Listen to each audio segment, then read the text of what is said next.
দলের প্রত্যেকটা ডাকে আমরা আমাদের কোনাবাড়ি থানা বিএনপির সাবেক সাধারণ সম্পাদক সাজ্জাদুর রহমান মামুন ভাইয়ের নেতৃত্বে সর্বদাই আমাদের কর্মী নিয়ে রাজপথে সর্বোচ্চ পর্যায়ে ত্যাগ স্বীকার করে আজকে এই পর্যন্ত আমাদের অথবা কিছু নাম সর্বোচ্চ কিছু লোক তারা আমাদের পিছনে করছে, কিন্তু এ ব্যাপারে আমার তৃণমূল পর্যায়ে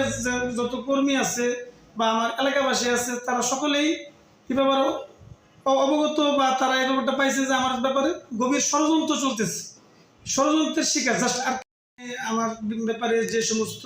এগুলো হচ্ছে এগুলো সম্পূর্ণ মিথ্যা এবং কি ভিত্তিহীন। তারা আসলে উদ্দেশ্য প্রণোদিতভাবে হয়তো বা কারোর সাথে কোনো ধরনের কারোর রাজনৈতিক ফায়দা হাসিলের উদ্দেশ্যে তারা এটা আমার পরিষ্কার ভাবমূর্তি নষ্ট করার জন্যই মূলত তারা এগুলো করতেছে। আমি ৮ নং ওয়ার্ড যুব দলের সাধারণ সম্পাদক এবং আমি বিগত 2009 সালে থেকে 2009 সালে ক্রিয়া সম্পাদক হিসাবে আমার রাজনৈতিক শুরু।